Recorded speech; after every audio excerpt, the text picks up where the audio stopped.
distracted, so that's what happens. But let's just bring him on right now and talk about some of the things that are affecting us in the legislature. Of course, that's ruling our lives in a lot of ways today because it has such a dramatic effect on what's happening in the economy.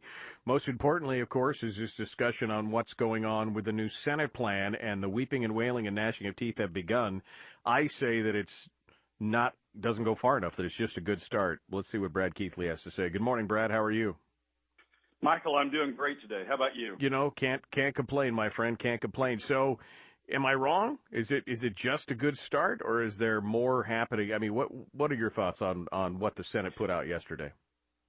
Well, I have two reactions, and I put out a post last night that said I would oppose the Senate budget for the second reason I'll get to. The first reaction is they did do some cutting. They're about $230 million. $240 million below where the House was. The House was an increase over the governor's proposal, so they haven't achieved their $300 million reduction that they set out for themselves. They've reduced some, but they haven't achieved the objective that they originally set out for themselves. And so there's more to be done there. But the second thing that really hugely bothers me, for reasons that we've discussed a lot on this show, is they've cut the PFD even more than the House did. The House cut the PFD by about $750 million, give or take. The total, not individual, obviously, but total PFD. And the Senate's proposal is to cut it $100 million more. So rather than help the overall Alaska economy, and help the state deal with the recession, the Senate's actually making it worse by taking more money, even than the House did, more money out of the pockets of Alaska citizens and moving it over to government, making government more dominant in our overall economy, lessening the impact of Alaska individuals. So they've made cuts. Can't argue with the fact they've made cuts, but they didn't achieve the objective that they set out for themselves, and they have made the overall economy worse by not even reversing the House PFD cuts a little bit. They worsen them by making additional cuts in the PFD. One of the things that you and I have talked about a lot, but I continue to be amazed at, is that they're so far that I have seen, and maybe if I'm wrong, you can correct me, I have yet to see any kind of analysis of what either the House or the Senate's bills would do to the private economy. We've seen lots of discussions on what it does for the government economy as far as protecting programs, protecting employees, and everything else, but there has been, thus far that I've seen, no consideration or analysis of what this does to the overall private production side of the economy. I find that troubling. There isn't an analysis that's been presented in front of the legislature. I did one on the blog of a House bill. It's easy to do, the House side bill. It's easy to do. The numbers are there. The tools are there.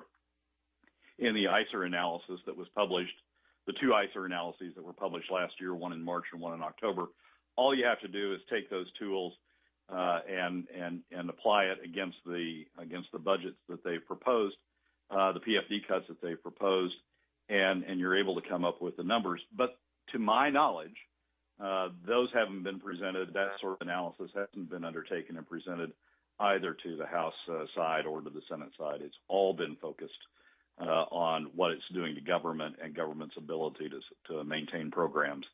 At least thus far, and it's getting really late in the day to start changing the analysis or asking for additional analyses. That should have been done way earlier in the process. Let's go back to the Senate bill now and talk about some of the specific cuts. This $211 or $20 million that they're talking about cutting. Cuts to health and social services, which, I mean, they list it, the Juneau Empire calls it slashing, which I find an interesting turn of phrase, considering we've got a plus, on the plus side of $1 billion in health and social services. $50 million seems like a pretty insignificant cut overall when you're talking about those kind of numbers. It is, and particularly when you're looking at opportunities like our optional Medicaid services. Alaska has opted into more optional Medicaid services than any other state. Medicaid comes in two forms. There's the federal mandatory, that if you're going to have Medicaid at all, you've got to have certain programs. And there's the optional programs that states can opt into. Alaska's opted into more than any other state. States like Arizona have opted into none of the optional services.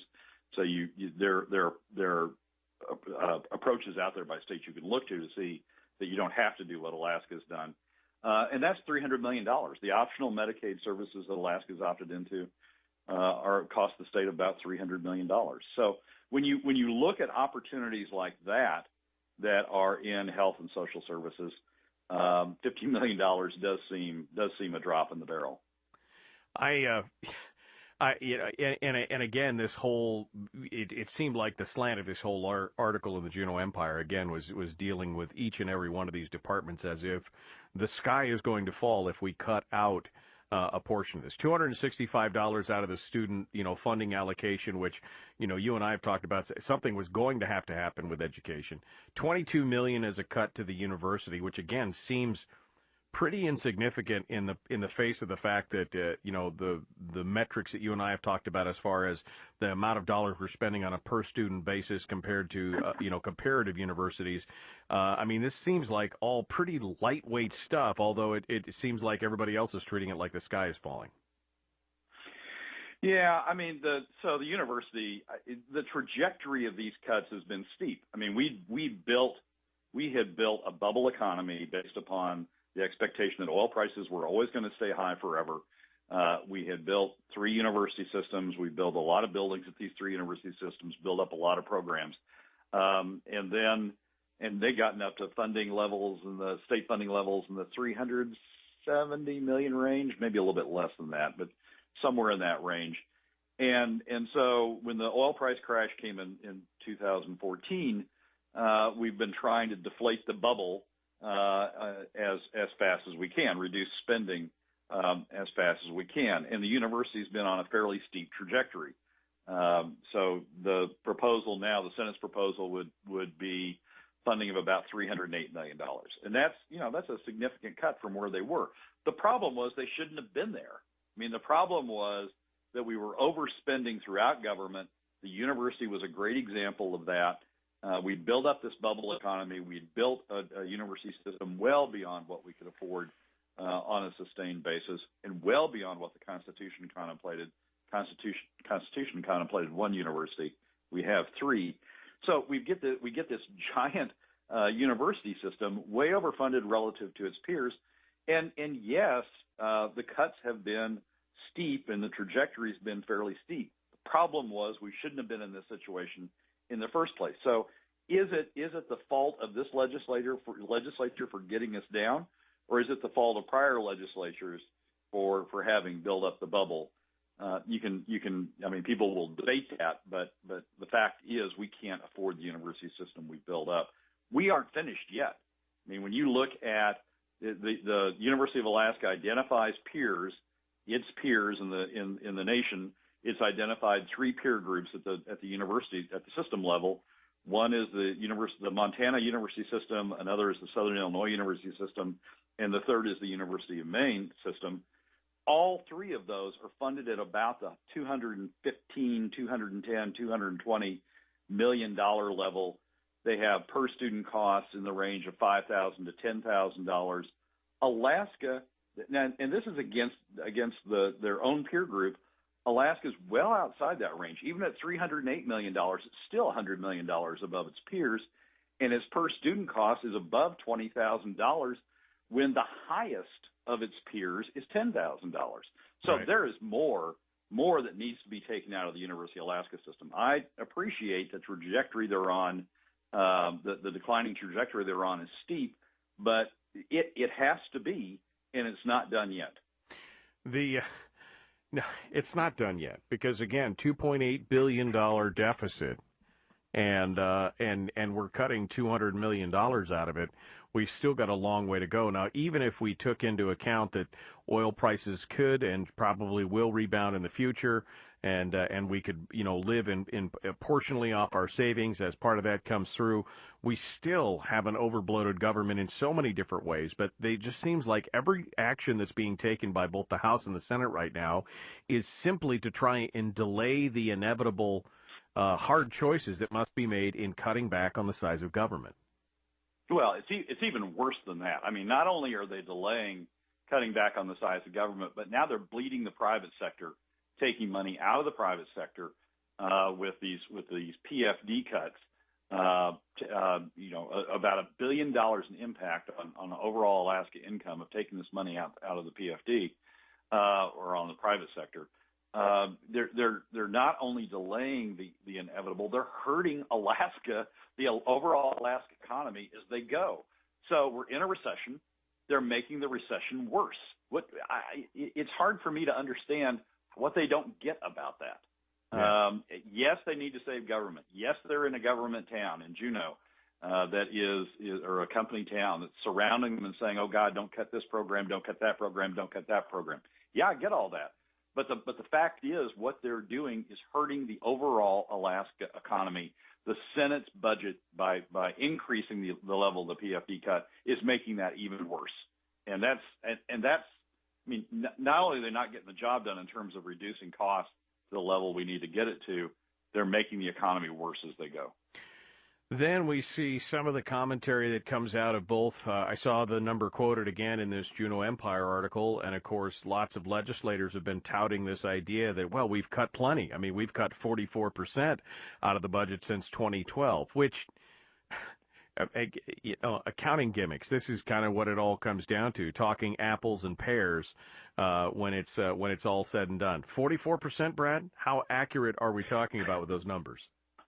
Well, it's like, the 44% is accurate if you look at the highest spending level that Alaska's ever had, which was in FY 2013. And even at the time, people realized that was way the heck too high. They just couldn't stop themselves from spending more money. So if you pick the highest level you possibly ever can and calculate where we're headed with this budget, yes, you can come up with that big number. But here's the point of that. 50% of that reduction, over 50% of that reduction, is in the capital budget. So the thing that they've gone to first is to slash the capital budget from its record high down to something that is a sustainable capital budget. It's keeping the capital projects going. Not at as high a level, but it's keeping the projects going. But so 50% of that 46% is coming from capital reductions, one-time reductions. Another 25% of that is coming from slashing what's called statewide spending, which has been basically oil tax credits and to some degree retirement. They changed the way in which we're making contributions to the retirement plans now. And doing that has saved them about $150 million, plus or minus, off of where they were in 2013. They're really underfunding retirement. Well, and again, that doesn't change the obligation. See, that's what kills me is that they say they cut it, but it doesn't change the fact that you still owe. It's like saying, well, I slashed my payment to my credit card company. Great. It just means that A, you still owe the money. B, that interest is still accruing and building up, and you're going to have to pay it one day. It goes right back to kicking the can down the road. Great analysis. Great analogy. I mean, that's exactly right. But the net effect of it is from this all-time high of about $7.8 billion. Only 17% of the cut that they're claiming, 17% of this 44% in cut, is coming from slashing the operating budget. So they've gone to these one-time expenditures that people at the time even realized were too high. They've claimed credit for having cut those back to much more realistic levels, but the hardcore cost of government that they allowed to get out of control and they have to go in and deal with on a detailed basis to get it back under control, even from the all-time high, they've only got the operating budget down by 17%. So yes, I mean, 44% looks like a great number, doesn't it? I mean, oh boy, haven't we really been good?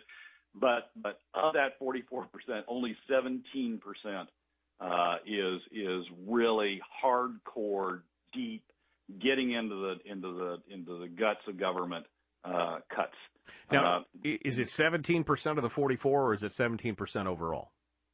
It's 17% of the 44. So it's effectively like 8%, is what you're saying.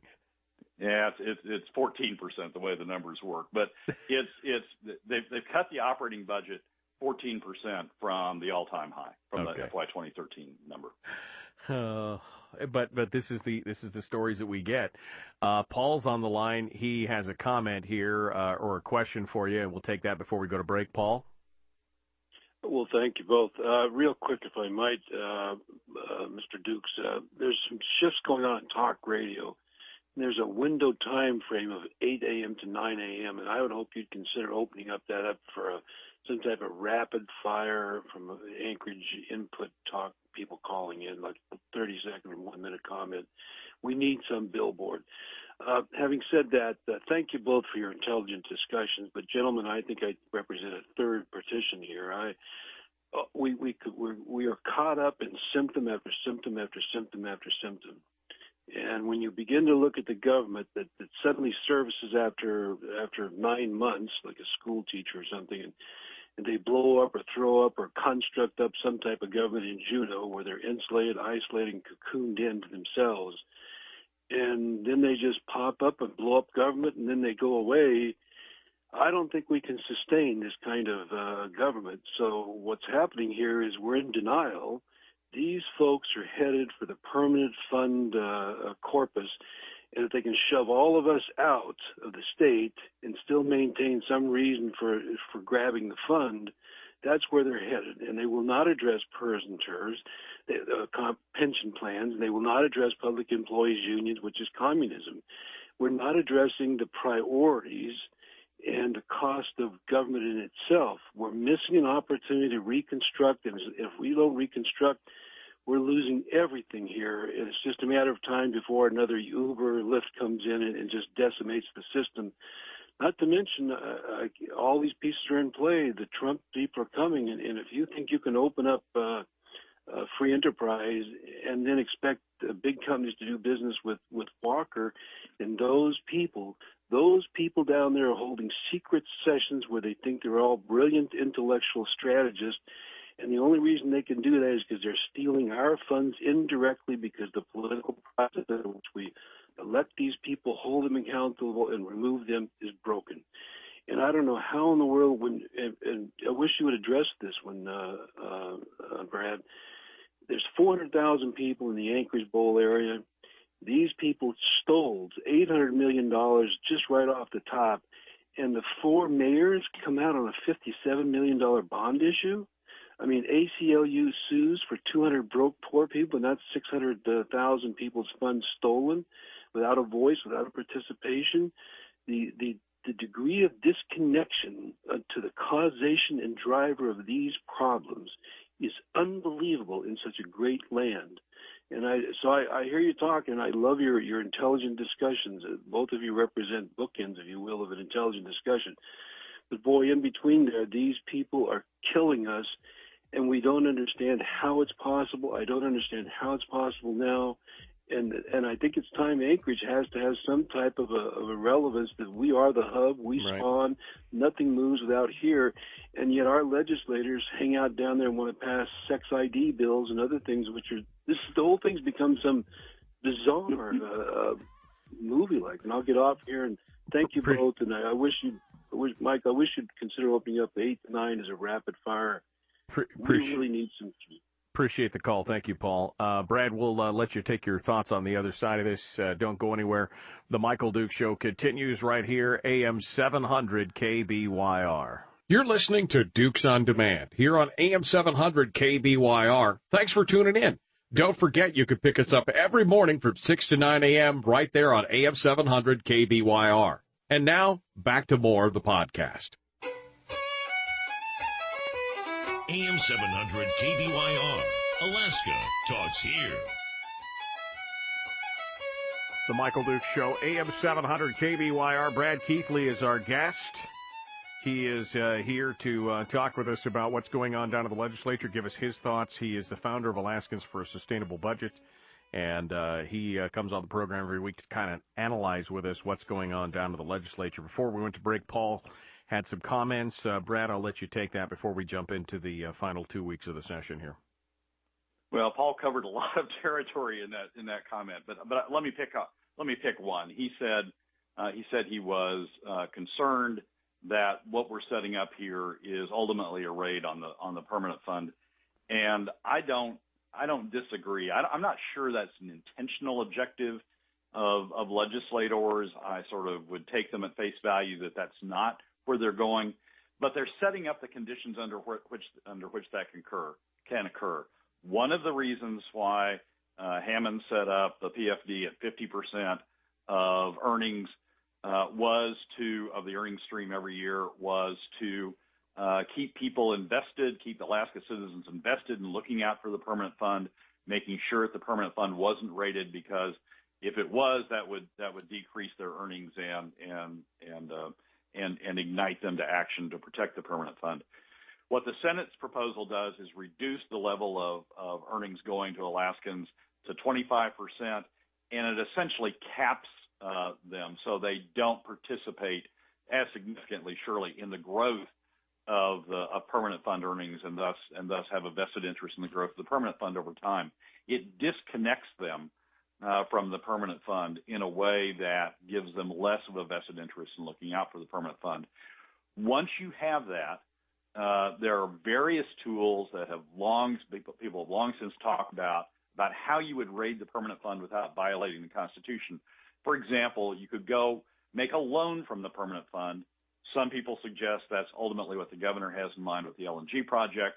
You'd go tap the permanent fund for a loan to help finance the LNG project, not a direct draw, but a loan that would be at below market rates or below the returns the permanent fund otherwise could obtain, and use it for state projects in that fashion. And there's been a number of people who have come up with ideas like that recently. A recent one was the former Attorney General's Craig Richards' proposal to fund oil and gas tax credits that way. If you decrease Alaskans' connection to the permanent fund by reducing their dividend and essentially capping the dividend in a way that they're no longer vested in the growth of the permanent fund, you increase the opportunity for those sorts of raids without people really catching on and really being concerned about it. And people will say, oh, well, this is beneficial to Alaskans because, hey, we're going to build this LNG project by pulling a loan out of the permanent fund, and really sets us off on a path. So to Paul's point, I don't think that's necessarily the intention of people who are agreeing to make these adjustments in the permanent fund dividend, but it certainly sets up the ability to do that in the long run. Well, and I think that's, quite honestly, that's always been my fear, is that by decoupling the corpus of the fund from the dividend payout, changing it into, as we've seen before, as into an endowment, into a royalty payment, all these other kind of plans that have been put forward over the course of years, is that by decoupling it, it does desensitize the Alaskan citizens to this effect that they could then take some kind of constitutional amendment run at it, from the corpus. Oh, it's a pot of money that we really need to have access to, and that would be the beginning of the end, as far as I'm concerned, as to the longevity of the fund. Well, and the problem is you don't even need to take. I mean, what I'm trying to articulate is you don't even need to take a constitutional amendment. I mean, there are a huge number of creative people out there that can figure out ways to take money out of the fund in ways that don't require a constitutional amendment. So it's once people become, as you correctly put it, desensitized to the issue, people with creative financial ideas will sort of find their way into how to pull that money out. All right. Well, let's talk a little bit about, we're coming down to the wire here. The 90 days coming, almost done, 10 days or so to go, 10, 12 days left to go. Of course, they have 121 days by the Constitution if they decide to ignore the citizens' mandate. But, they've only got, less than 2 weeks left, and it doesn't seem like we're any closer, which could be a good or a bad thing. What say you? Well, I don't think so. There's two issues issues here that I think are important to concentrate on. One is, and they're separate. One is the FY 2018 budget, the budget for next year. That has to be done at some point. They have to come to agreement, or else government isn't funded past July 1. That has to be agreed to at some point. But that's only a year budget. That's only the budget for the year for the next fiscal year. That's all they have to do. Right. The second issue that they've been working on is this long-term fiscal plan that's now devolved into income taxes and oil taxes, plus a PFD cut on the House side, and on the Senate side, just the PFD cut with an absolute no, they say, to income taxes or oil taxes. That they don't have to do. It's something that the governor wants them to do. It's something they've been trying to do, but they don't have to do that. I think where we're headed, frankly, is we're going to have a heck of a time getting to a fiscal year 2018 budget, just that one-year budget. We now have a divide between the House and the Senate over spending amounts, which is usual. But on top of that, the funding sources we use, the Senate or the House wants to pull out of the earnings reserve, and a big chunk out of the earnings reserve. The Senate's still using the CBR, which would require the participation by the House minority when it came back over to the House. There's big differences in the budget alone. The thing they have to get done, and frankly, those differences are going to take a long time to work out and find the path through it. They've got to do it. But those things are going to take a long time. There's even bigger differences in the long-term fiscal plan. I mean, with the House heading toward an income tax and oil taxes, as well as the PFD cut, those are things the Senate has said, no, absolutely no, we will not do. With the Senate's big PFD cut, that's something the House has been resistant to. Frankly, I don't think at this point in time, looking forward, even forgetting about the 90 days, frankly, even forgetting about the 120 days, and looking forward beyond at special sessions beyond that, frankly, I don't think they work out those differences on the long range permanent fiscal plan. I think they're too big, and I think there are too many things too many differences going on in there for them to work that out. I think we do get to a fiscal year 2018 budget. We have to. I think we do get to that. But I don't think we end up with a long-term fiscal plan. And frankly, I don't think that's a bad thing. Right. I mean, we basically that ends up being a good thing because at least the budget gets funded or gets passed. We fund it out of savings. It kind of shelves these two separate ideas of how to deal with it from the permanent fund on the Senate side to the permanent fund and income tax on the House side, which again, very convoluted, very controversial, and maybe it gives us one more year of breathing room to be able to say, what do we really need to do? And I think that's twofold, in my opinion, because again, when they come back around, if they do get to that point of stalemate where they've passed the budget but nothing else, it does put that pressure back on because then they come back to the constituency during the break and the constituency gets to beat the hell out of them over the fact that they were going to tax us in several different ways.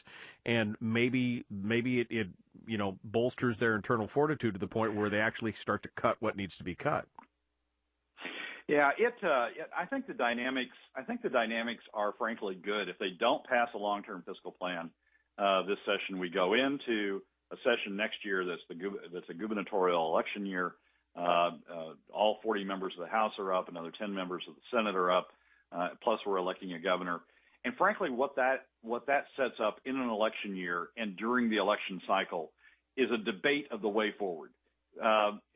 I think it's going to prove to be a strategic mistake. Those who didn't want to take a change in the permanent fund to a public vote, I think that's going to be a strategic mistake because I think it's going to lead to a debate in the election cycle about candidates who favor a permanent fund cut, maybe some candidates who favor income taxes, and candidates who oppose a permanent fund cut. And frankly, that's probably going to be a good debate to have in 2018. So we've got $12 billion in savings. We've got the ability to work through this situation. Oil prices are recovering. Production, particularly with the Repsol announcement, is looking much better than it did last year even. we can see the signs of Alaska coming out of this, and not doing bad things like the permanent fiscal plans that both the Senate and the House have come up with. Not doing those, I think, frankly, is a good thing as we go through this oil price recovery, this oil production recovery, and we get into a full-fledged debate during a gubernatorial election year. Less than a minute, Brad. What do we do as people to try and fix this? How do we fix this? You keep calling, texting, emailing legislators saying, do not cut the PFD, do not hurt the overall Alaska economy, do not hurt the private economy, do not take dollars out of our hands and move it over to government, making a bigger government and a smaller private sector. Keep those cards and letters and phone calls going. They need to hear that. That, frankly, will help produce the stalemate on the long-term fiscal plan. And just keep that effort up. Brad Keithley, Alaskans for Sustainable Budget. You can find him out there on Facebook. We got links on our page. He's got posts going out every day. He's following this very closely. Brad Keithley, thanks for coming in. The Michael Duke Show, AM 700. KB.